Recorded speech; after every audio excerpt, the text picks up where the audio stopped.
On historic Route 66 lies the entrance to a network of deep caves, the largest dry caverns in North America. But how much more remains undiscovered? The caves always provide you another new question. We haven't found the dead end yet. Thousands of kilometers away, this subterranean radar system gave the UK an edge during the Cold War. How did this extensive network keep the country safe from nuclear threats? It was common knowledge it was here. What actually went on inside was more the secret bit. And this ancient underground fortress in Eastern Europe provided military and religious protection for hundreds of people. How was this extensive cave city constructed almost 1,000 years ago? Georgia is seismically quite active.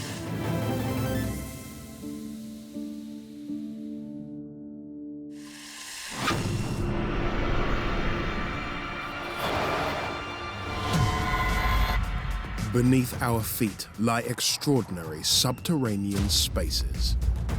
We're miles away from civilization down here.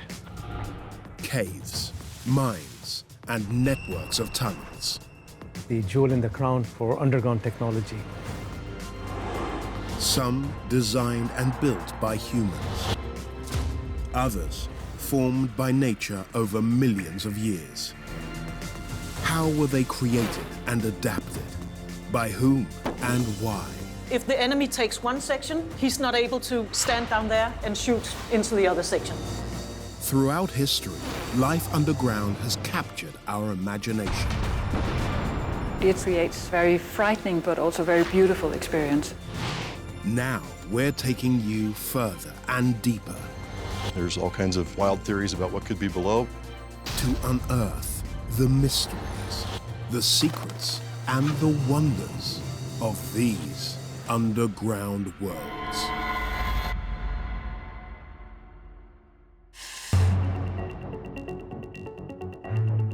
In Arizona, just east of the Mojave Desert, lies the entrance to a little-known subterranean world. Descending more than 61 meters into the bedrock is a vast and mysterious cave network, unmapped and largely undiscovered until the 20th century. Predating the Grand Canyon by more than 20 million years, untold treasures are hidden within its walls from across the ages. During the excavation, a complete skeletal set was found there. He was stupefied to realize he'd found a gold mine. Their mysteries are still being unraveled. We'll be hiking in complete darkness with nothing but our headlamps on.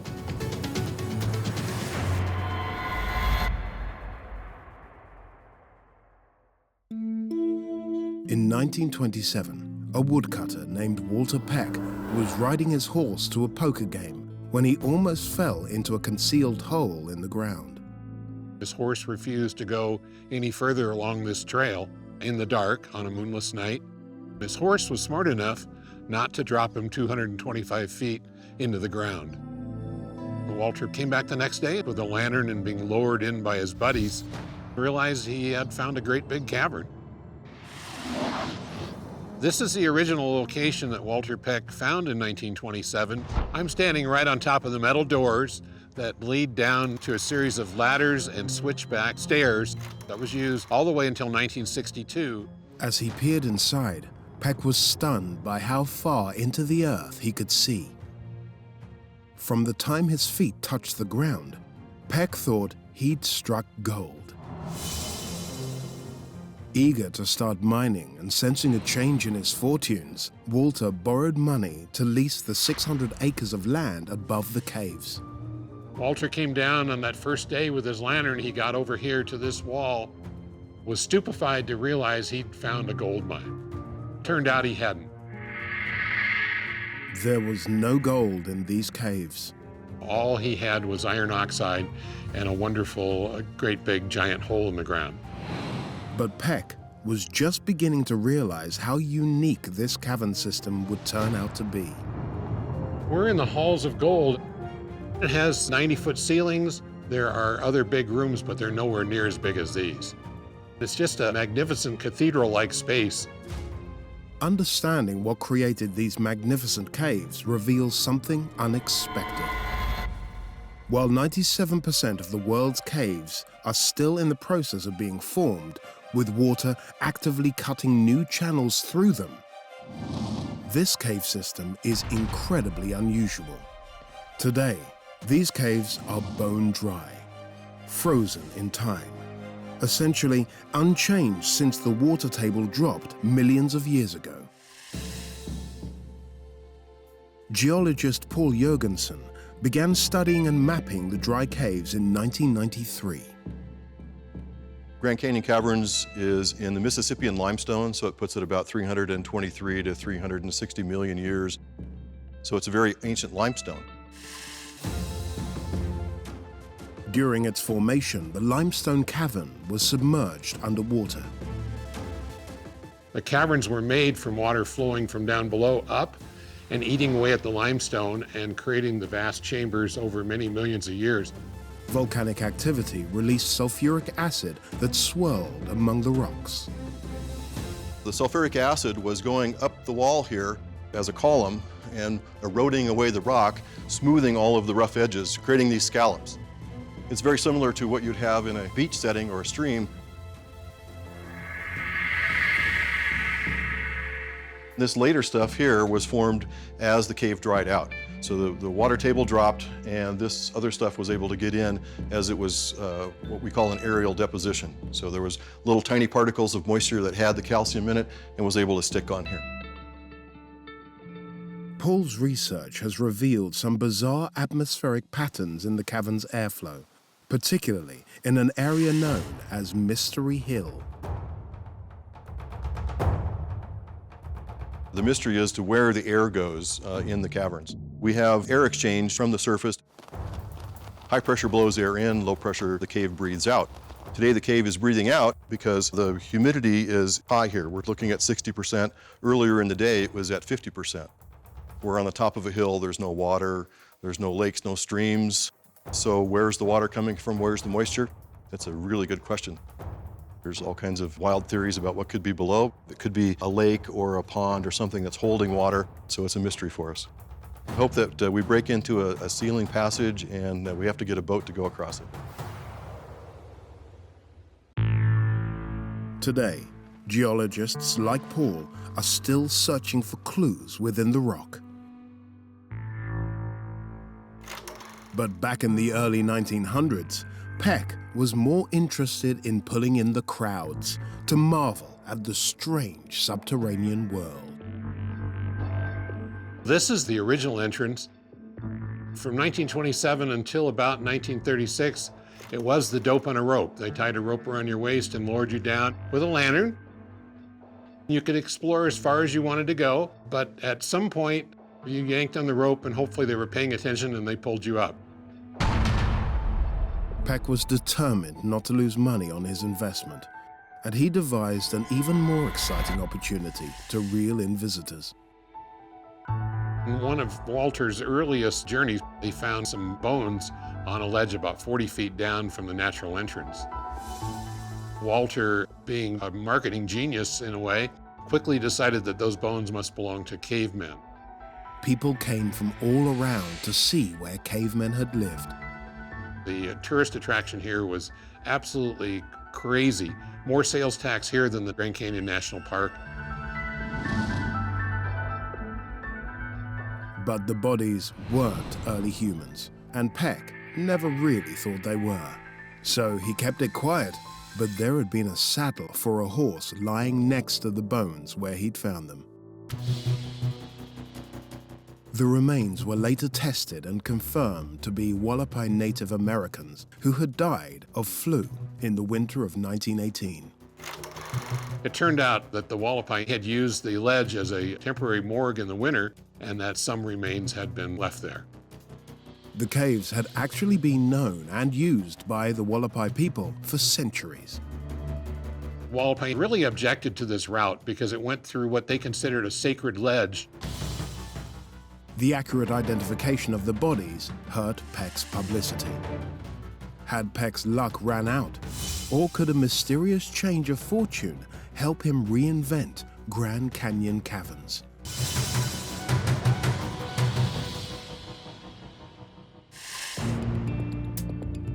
As the Great Depression of the 1930s took hold all over America, President Franklin D. Roosevelt established the Civilian Conservation Corps, a program to give state-funded work to the millions of unemployed across the U.S.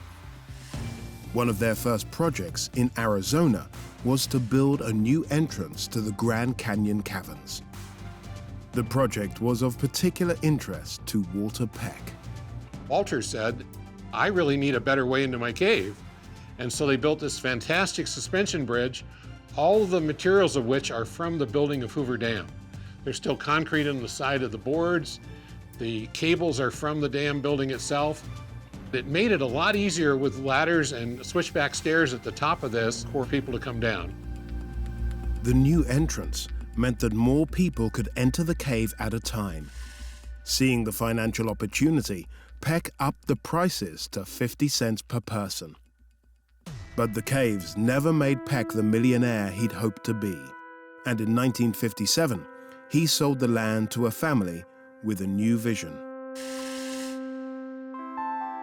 After Peck had failed to achieve financial success, new owners, the Ringsby family, brought a novel idea to allow visitors to rediscover the forgotten area.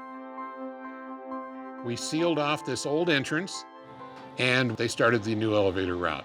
The addition of the lift allowed tourists to access parts of the caves they never could before.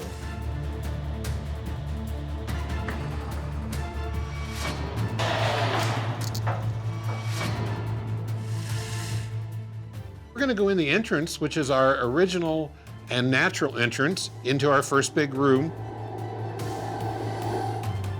Welcome to our Chapel of the Ages on the upper level of our caverns.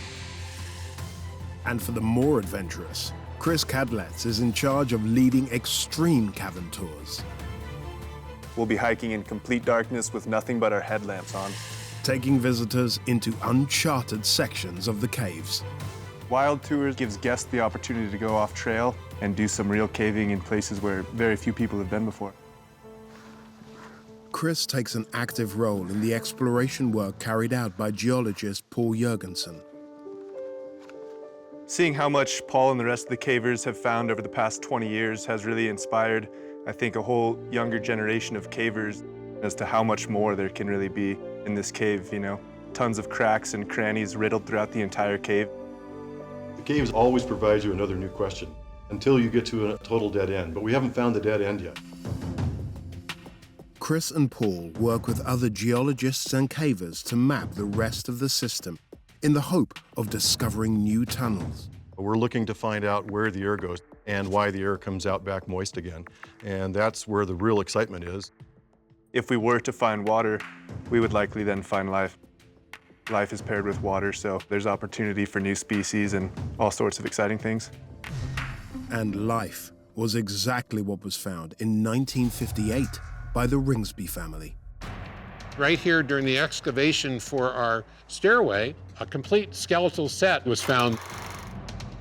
Just as Peck saw a marketing hook with his claims about cave dwellers, the Ringsbys optimistically declared these bones to be from dinosaurs. A whole new visitor center was built, complete with replica dinosaurs adorning the roadway in. But just months later, tests came back confirming that these bones were not from dinosaurs. She was a 15-foot, 1,500-pound North American ground sloth, and she ruled this area. She was laying here in the dirt right here. She had fallen in the natural entrance, as many other creatures had. After being here about 72 hours, succumbed from dehydration, and eventually turned into just skeletal remains. Once again, the owners of the Grand Canyon Caverns may have oversold what actually lay within. The claw marks have been there the whole time we were here. They say that sloth did the claw marks trying to get out, so the story is a very heartfelt tale. But just like some of the other stories here, we think they may have been marketing driven. The owners neither changed the name from Dinosaur Caves nor got rid of the dinosaur replicas. They continued on with their original story. This was called Dinosaur Caverns for quite a while in the 1970s when the dinosaurs were very popular. There was a big dinosaur craze around the United States. There were never any dinosaurs here. John McNulty bought the caverns and the surrounding land in 2000 and decided to keep the dinosaurs as a nod to the caverns' history. John did, however, come up with a few new attractions of his own.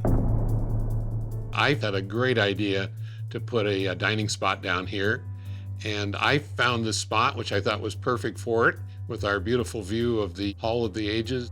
We don't do any cooking here. Everything is brought down from above from the restaurant and the kitchen. It makes a great place to eat.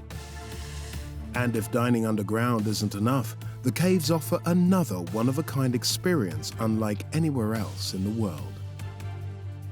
This is our cavern suite. It's a full mini suite, 64 meters underground. We have 90-foot ceilings, so it's a truly special place. It can be difficult sleeping down here sometimes because you can hear your heartbeat. If we turn off all of our lights here in the cave and all the lights here in the cavern suite, you won't be able to see the hand in front of your face.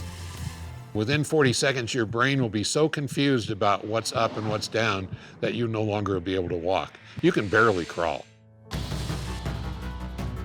The spectacular and unique subterranean marvel of the Grand Canyon Caverns may not be a gold mine, but it is beyond rich in links to our prehistoric past.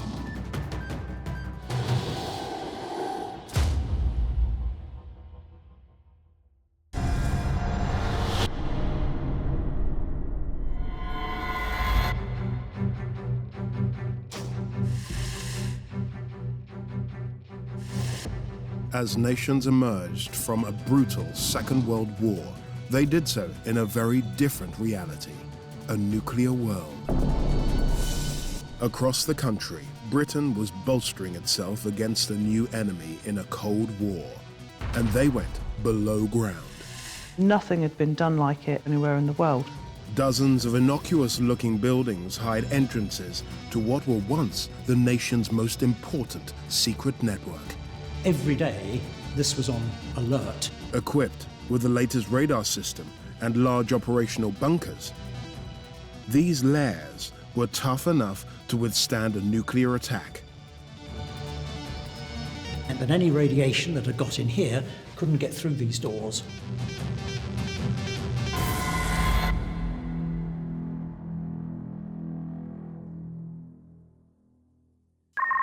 Perched on the Isle of Portland on Britain's south coast is a modest farm cottage overlooking the English Channel.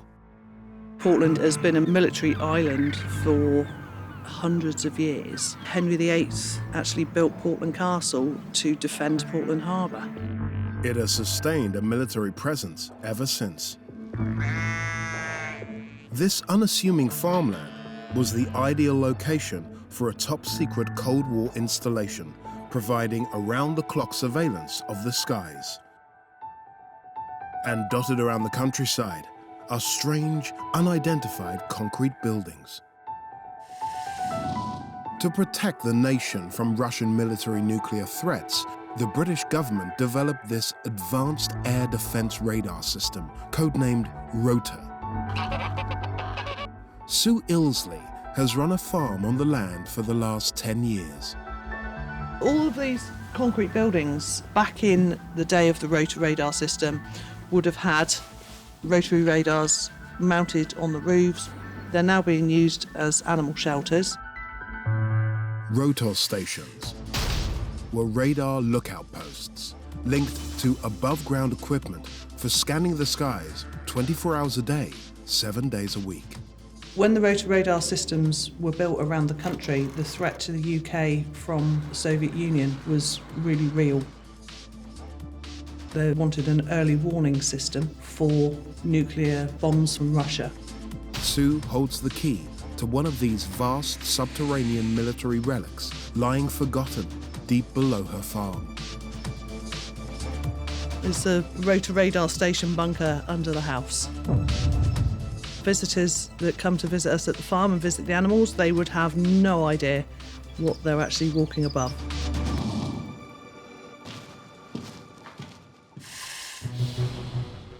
Other than Sue, few people have ventured inside for more than 60 years. There's no public access to the bunker. Until today. First time that I came down here, I just imagined that it wasn't very big. When you get further into the bunker, you'll just see the immense scale. This is the first time anyone's been allowed down to film. These are the blast doors that would have been closed to totally seal off the bunker. This was the main control room. You can imagine people sat at desks with transponders, typewriters, listening for signals, looking at radar screens. Above ground, the rotor radars scan the sky for approaching threats. They were connected underground via cables that sent the signals down all the way back to the operations room. They were dug deep down and disguised above ground so that they didn't become obvious strike targets. 25 rotor stations were built all around the coast of the UK. In Essex, 300 kilometres away, is the site of another secret rotor bunker, and this one had an explosive purpose. Every day, the Russians were sending their Russian bears over to test our boundaries, to see how quickly we could scramble our aircraft. Every day, this was on alert. In southeast England, just 20 miles from London, was a top-secret Cold War base.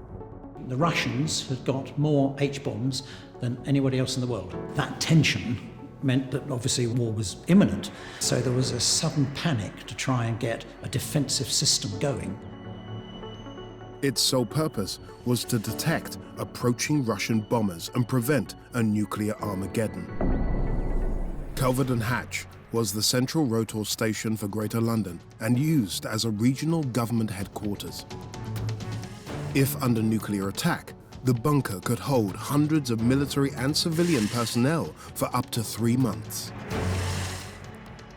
In a compulsory purchase deal, the government bought the 25-acre site from farmer Jim Parish in 1952 to build a 3-story underground defence system. It was common knowledge it was here. What actually went on inside was more the secret bit. They told the locals that it was an underground water reservoir. Jim's grandson, Mike Parish, has spent years restoring this rotor station to operational condition. The bunker is built 38 metres underground, and like the Portland bunker, its entrance is through an ordinary-looking house. The ceiling is 2 foot thick concrete. All the windows are shuttered with metal shutters and a big metal door. When you're coming down the road and looking up through the trees, you can't even see this. It was fairly secluded. They, of course, got the compound round it. The guards were here. They had Alsatian dogs protecting it. From within the modest house, the true scale becomes clear. Here before, you would be quite surprised probably to see this long 120-yard tunnel. It's constructed of concrete, obviously, as the whole of the bunker is. Engineers designed this immense structure to withstand a 25-kiloton bomb half a kilometre away. What you see here is the 10-foot thickness of the walls. These steel rods are just reinforcing rods to make the concrete stronger. But building a structure to survive a nuclear explosion is no easy task. They put sand and gravel so we shaked if a bomb had gone off rather than be solid. They then put a mesh around the outside to protect the sensitive equipment in here from the electromagnetic pulse, which wipes out anything electrical. Should a bomb go off, the bunker would absorb the force of the explosion in order to protect the doors. These are the blast doors. They're quite hefty. They each weigh about the weight of a small family car. The tunnel is done a dog leg, and that's so that the blast coming down it would hit there and revert back and then hit here before putting pressure on the blast doors. This is the main stairwell. You can see that we're about 100 foot underground where we're standing. It's on 3 levels. The bottom level has the communications and the life support. It was deemed to be the safest, being the bottom, so if everything collapsed on it, this would still survive. Now closed off from the outside world, the rotor operators could get to work watching the skies from under the ground. This is the plotting floor. There was a 24-foot plotting table here to identify where the Russians were coming in. The primary threat was the Tupolev Tu-95, codenamed Bear, a large 4-engine turboprop-powered strategic bomber and missile platform.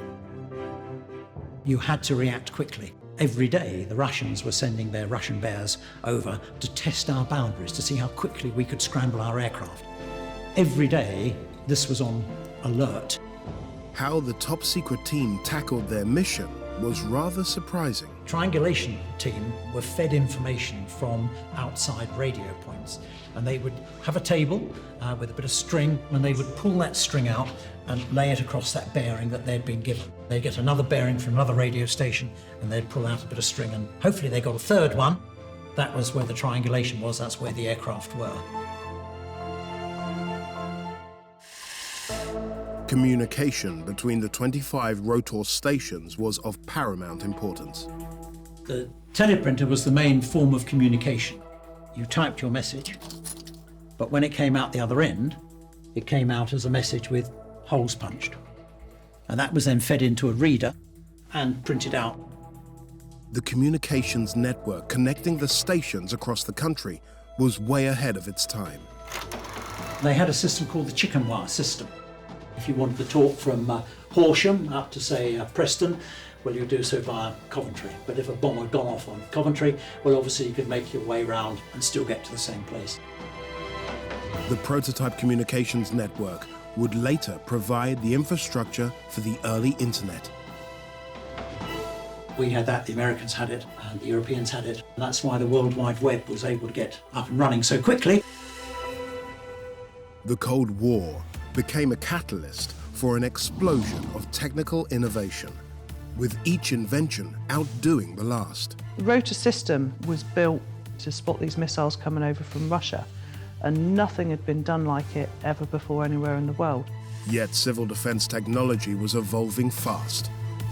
Faster than the entire rotor project could keep up with the Soviet Union's nuclear capabilities. Technology overtook the rotor system.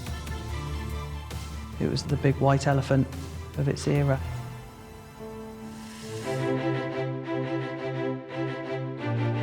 In the mid-1950s, the more remote rotor outposts like Portland were beyond upgrade, and soon some of these stations were forced to shut down. The rotor system had a very short life. It was slow and cumbersome by the time the information had been received, then sent it all off to the airfields. The Russians had travelled at 500 miles an hour. The whole rotor system throughout the country closed down in 1959. That wasn't because of lack of threat from the Cold War, it was because the system just didn't work. So, what happened to this massive military defense network? What became of the rotor stations that remained? As civil defense technology evolved in the mid-1950s, closed rotor outposts were stripped of their useful machinery, locked up, and forgotten.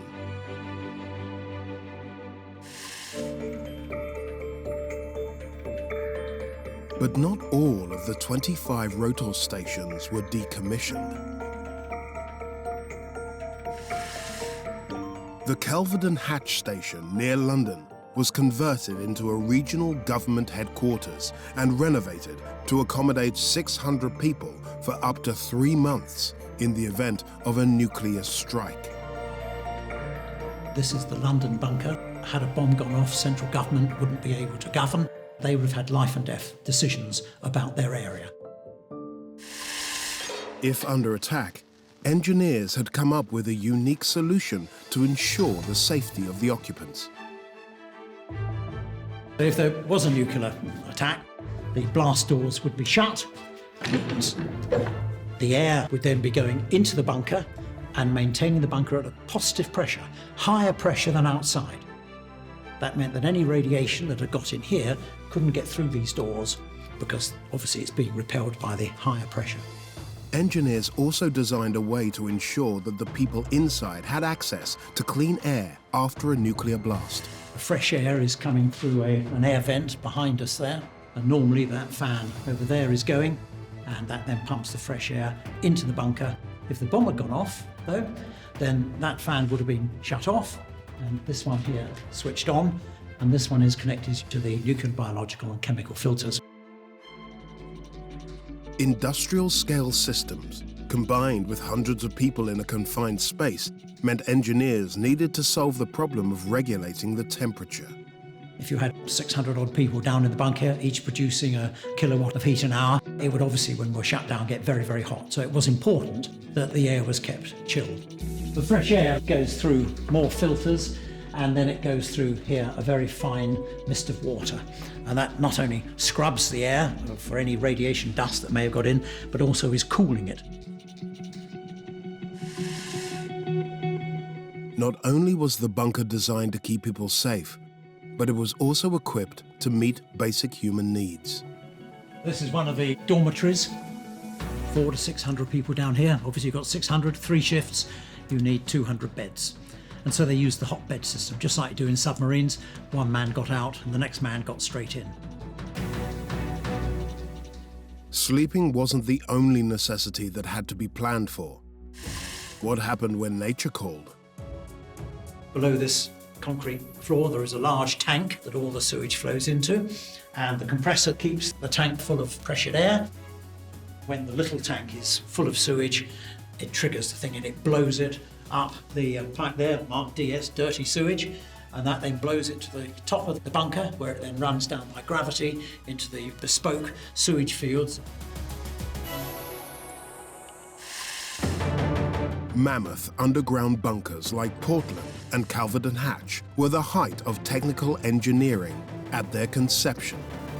Today, rotor stations are unique reminders of the threat of global annihilation that the Cold War created for more than 3 decades.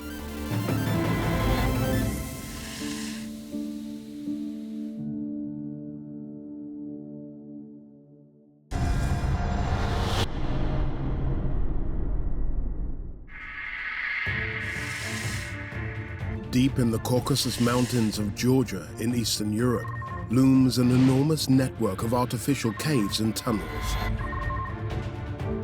Nearly 1,000 years old and reaching 19 stories high, Vardzia is an enormous complex, carved entirely by hand during Georgia's Golden Age. What secrets does this labyrinth still hold? What disastrous events led to its abandonment? 1/3 of the caves were totally collapsed and a lot of people died. And who has now moved into the hidden passageways that make up this imposing fortress?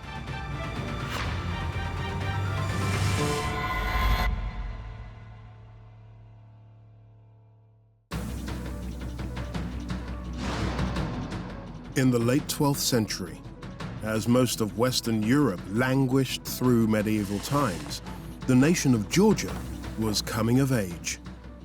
Previously a fractured and divided series of small territories, they had been united into a single kingdom. Georgia was in a unique position, located at the crossroads of Europe and Asia. It served as the eastern edge of the Christian world, and it needed robust defenses to protect its country and its faith. So their ruler and founder, King George III, ordered an outpost to be built on the southeast edge of the country, at a site where cave dwellings had existed since the 5th century on the Kura River. All of these rocks and basically this region of Georgia is of volcanic origin. The Caucasus Mountains run the length of the northern Georgian border, from the Black Sea in the west to the Caspian Sea in the east. The same tectonic fault line that created the Caucasus Range also deposited ash and minerals, forming 2 types of rock, hard breccia on top and soft volcanic tuff. You can clearly see the different layers of rock, which creates this cliff. They were formed by different eruptions during the millions of years, layering one on top of each other. Misha Alashvili is a geophysicist studying the structure and stability of Vardzia. You can see this more reddish, light-colored central layer in which the caves are carved. This is soft layer. Clearly, our ancestors, they knew that this is the best type of the rock into which you can carve.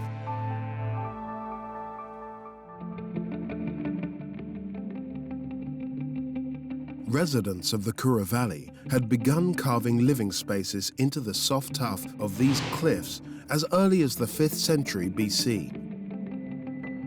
1,600 years later, rather than look for an entirely new site, the decision was made to expand the existing caves into an impregnable religious and defensive fortress. Tiko Maisaradze is a historian specializing in Vardzia and the geopolitical era during which it was built. In 12th century, in this city, they had every necessity for living condition, high inaccessible rock, the excellent building qualities of the rock, and presence of the drinking water here. The founder and ruler of the newly unified country, King George III, took a handful of scattered caves and expanded it into a 400-room network of underground passageways for both military and religious purposes. When King George died, supervision of construction fell to his daughter, Tamar. Tamar became an influential and celebrated ruler, recorded in Georgian history as King Tamar the Great. Her first task as ruler was to construct the huge cavernous church of Dormition in the center of the complex. Here we have a frescoes of King Tamar and her father. King Tamar is 18 years old. She also have a model of this church on her hands. That means that she is the builder of the church. King Tamar expanded the number of churches and turned the eastern half of the complex into a monastery. Approximately 700 monks began to live here, and Vardzia became a very important religious center for our country. The community of religious and military residents was bustling, and the ability to support this many people was of utmost importance. The inner part of Vardzia was mostly used for storage the supply of the food. This hall was used to keep the crops inside, for example, wheat, corn, and so on. We are in a pharmacy. This is one of the special rooms of Vardzia. Scientists found remains of herbs here. In deepest part of the city, they needed a ventilation system, so they cut a huge canal into the rocks to have enough oxygen into the caves. When it came to providing fresh water for the complex, the architects didn't have to worry. In the deepest part of Vardzia, we have a spring, which is considered holy and magical because nobody knows from where that it's coming. It doesn't matter it's really cold or it's hot. The amount of the water is unchangeable. 50 liters is coming every day. Local people believe that this is the holy water and it can make people's wishes true. Vardzia in the 12th and 13th centuries would have been largely invisible to passing armies. Only a handful of rooms would have looked out onto the valley below. Most of the complex was fully underground.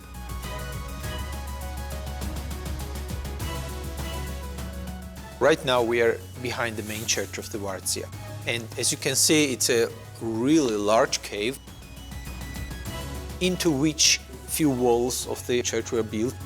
Other walls are carved into the rock. It shows that Vardzia is a mixture of the natural and man-made monument. By the 13th century, Vardzia was a bustling underground metropolis. But after 300 years, this thriving military and religious community would meet an unlikely end. Its modern-day appearance provides a clue to its ultimate downfall.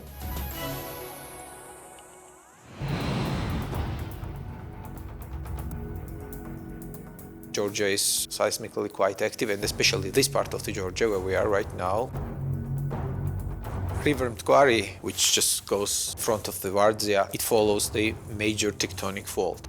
The historical earthquake of 13th century destroyed Vardzia very heavily. It's really sad to imagine the destruction which happened here due to the earthquake.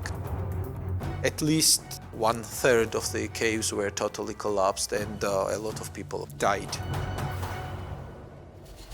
The earthquake wiped out most of the citadel, leaving many of the surviving rooms in the complex exposed. The monks continued to live here for another century, but further political upheaval led to the site being abandoned for several hundred years, until an unlikely rescuer came to the city's aid. In the beginning of the 20th century, the monument was really bad shape, and it was basically rediscovered during the Soviet period. Georgia was a vital member of the Soviet bloc. Recognizing the cultural importance of Vardzia, Soviet archaeologists began restoring its remains. You can see remnants of that period. You can see these huge concrete walls in the center of the Vardzia, another one down there. Despite the best efforts, Vardzia continued to crumble. At the end of the 20th century, problems with the Vardzia again accumulated, that it was really urgent to start addressing those problems. Misha and his team are now using modern techniques, such as rock bolts and wire mesh, to ensure that Vardzia doesn't deteriorate further. Right on top of the cliff, there is a huge mountain slope, and there are special water collecting channels diverting water out of this part of the cliff, so it's not affecting the caves and the historical part of the monument. Most of the site is stable for now, but making sure it stays that way is Misha's biggest challenge. Strong earthquakes are one of the main threats to Vardzia. Another risk, it's a process of natural weathering and erosion of the rocks. Dramatic temperature changes, which shrinks and expands the rock. Water which gets into the pore of the rock, it gets frozen and causes deformation of the rock. We end up with a slow but permanent process of the destruction. Vardzia once again faces threats from many directions. Machine is okay, the sensor is moving. But Misha and his team have the latest monitoring technology available, including a ground radar system. This is one of the main components of the Vardzia monitoring network. It's a ground-based radar which does scanning of the Vardzia cliff, and we are detecting any displacement on the cliff in a range of the millimeters.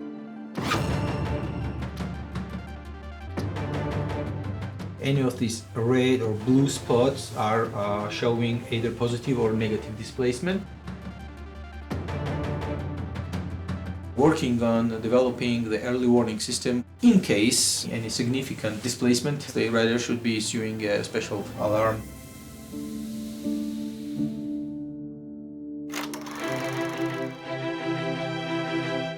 The team has sufficiently stabilized the rock for Vardzia's monks to live here again. Geophysicists like these are hopeful that ongoing research will allow future generations to continue learning about Georgia's rich history in this magnificent structure.